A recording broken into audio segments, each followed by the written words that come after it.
Namaste.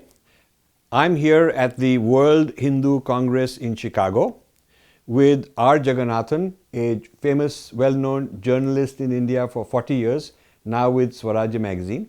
Welcome, and we're going to have an informal, casual conversation.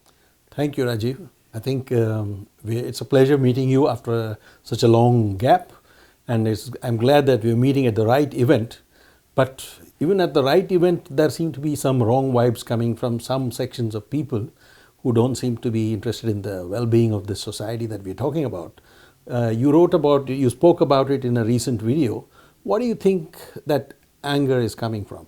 So what Jaggi, as we affectionately call him, is referring to is that, there are people from the extreme left based in the United States. It's not just extreme left people in India. They're all worldwide connected to each other.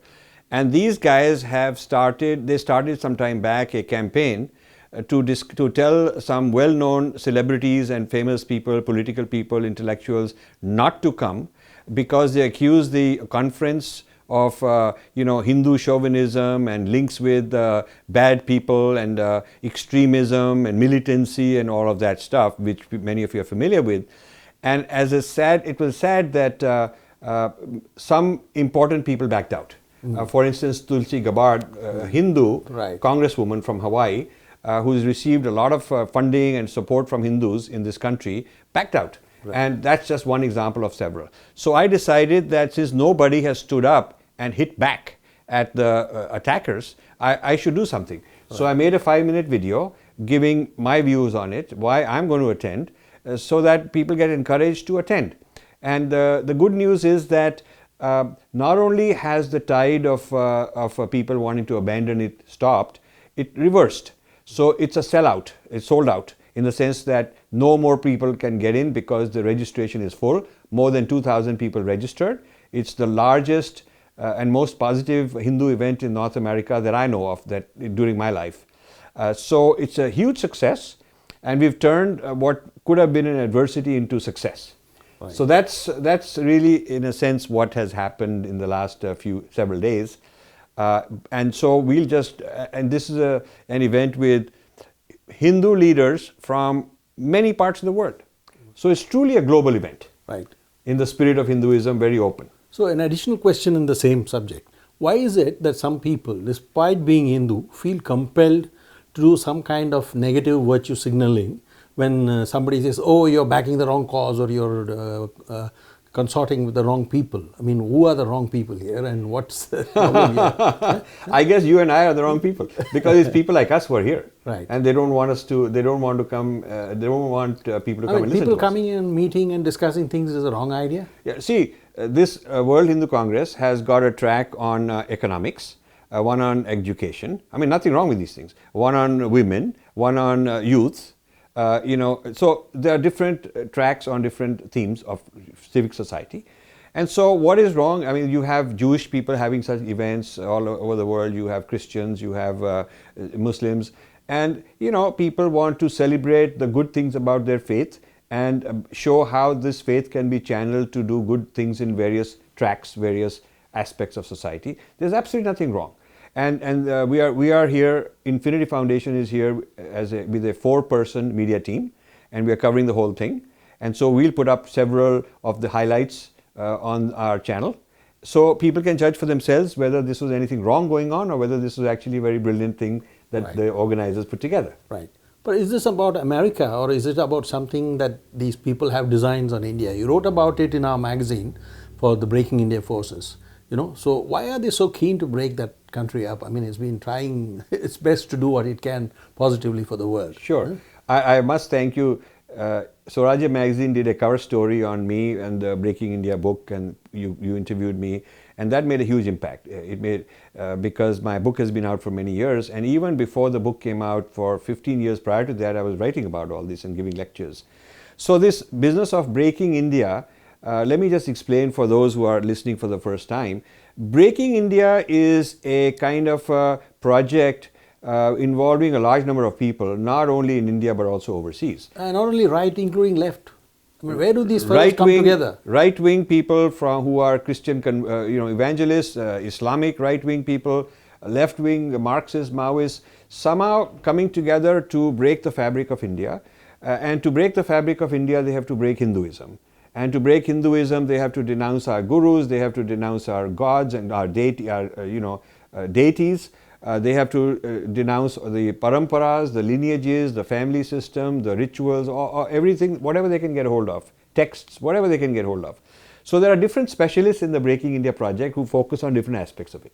Right. And some of them are very large groups. Right. I mean, I've exposed some of them in books.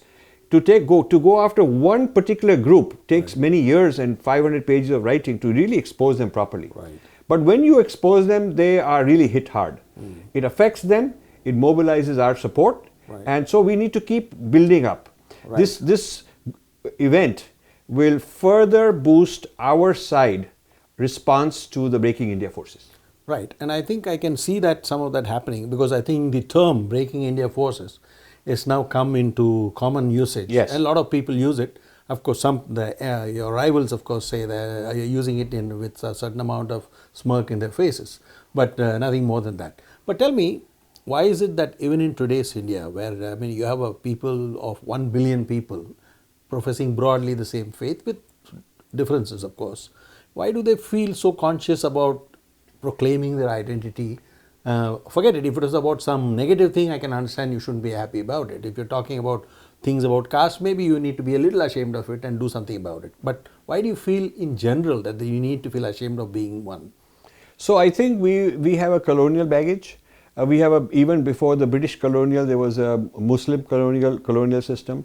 So we learned to just sort of be surviving, be happy with very little, be glad that they haven't killed you yet. So satisfied with very minimum stuff, rather than going out asserting and being very proud. Now, what has happened also is that after independence, India adopted secularism, which is a British idea, a Western idea, which they developed in a certain context for their purpose, and brought it into the Indian society out of context, and it has done a lot of havoc. Now, the secularism has only devastated Hinduism, not Christianity, not Islam, because they are supported by their foreign excesses. Islam gets enough support from the Arabs and Iranians, and Christianity gets enough support from the Western headquarters of various churches. So they are not affected by this bombardment of secularism. It's the Hindus, because we are sitting in one country, and the government there has adopted secularism for a long time.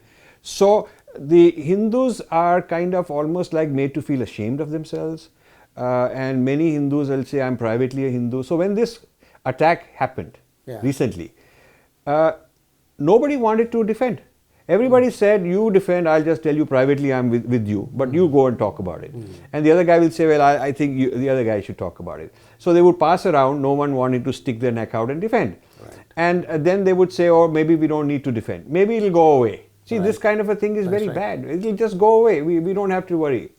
The gods will help us. Some deities, some Bhagwan, Devatas will help us, and this sort of thing. Correct. So when I stuck my neck out, I always find that very few will come and support me right away.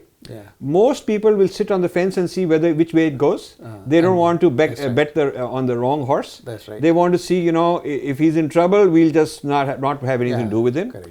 And once he succeeds, we'll all jump in and write articles and say, oh yeah, wow, we are with you and we are the big leaders. Yes. So this herd mentality, this weakness, emotional weakness of our people is a very sad state of affairs. Absolutely. And I, sitting in India and watching the Modi government for the last 4 years, that's one thing I've seen, that this government, in a sense, though it tries to do the right things in many ways, it also is afraid to try and change the ecosystem. I mean, there is too much of embedded opposition within the system itself over 70 years of building a certain kind of ecosystem, whether in the bureaucracy or in the institutions that got created in the Nehruvian state.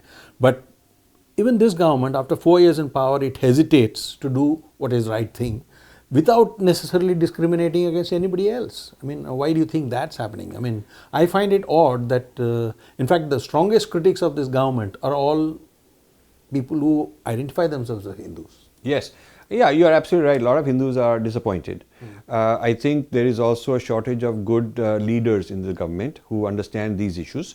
Maybe they've grown up in the ranks they're very inbred, inbred in the sense of introverted, knowing each other within the same, political party, and friends with each other, fraternizing with each other, but they haven't really gone out of their comfort zone and understood the rest of the world. Right. So this job belonged to people in the United States who are the foreign outposts of these Indian Hindu organizations. So I would say the leaders of the various Hindu organizations that are US based, Europe based, they haven't done their job. Because what I am doing as sort of the eyes and ears of Hindus in the West, that was their job. Right. They had the authority, they had the funding, they had the mandate, they had the recognition. They didn't do it.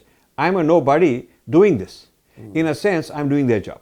And you can't be qualified by just cut paste somebody else's work and proclaim it and try to become a leader. Correct. You need years and years of battlefield experience. Correct. So I go out of my comfort zone and take on people. I've done it for 25 years. It toughens me, makes me better and better at my game. So to improve your game, you have to go out into the Kurukshetra. Absolutely. And that's a problem. Many of our leaders have not really gone out into the Kurukshetra. They are more interested, more preoccupied with getting the votes and staying in power. Correct. So that's an issue. Correct. But you think that the entire job will now have to be done by the wider community organizing itself rather than having an ally in government which does the right things? I think that the civic leaders like us have to be doing it because it's our own Swadharma. And if the government is aligned, they help us, it's great. If they are not, we still have to do it. Right. And maybe we will show the way, we'll keep showing the way, we already are. And at some point, the government has to realize that, if they lose this voice, they won't be in power even. And, the role of civilization, the role of Sanskriti, the role of what I call the Indian grand narrative, I think hasn't become sufficiently part of the agenda of the government as it should have been. But before I conclude, I want to compliment your Swarajya magazine. Thank you. As the premier magazine bringing the Hindu view out into the public very courageously. And it's a startup. I hope more and more people subscribe and join. Thank you. Because I really support what you're doing. Thank you very much. And we should find ways of working together. Sure, we will do that. With your help and with your good wishes, we will certainly do that. Thank you. Thank you. Namaste. Thank you for watching. You can subscribe here and also hit the bell icon to make sure you get notified. To donate, please click this button.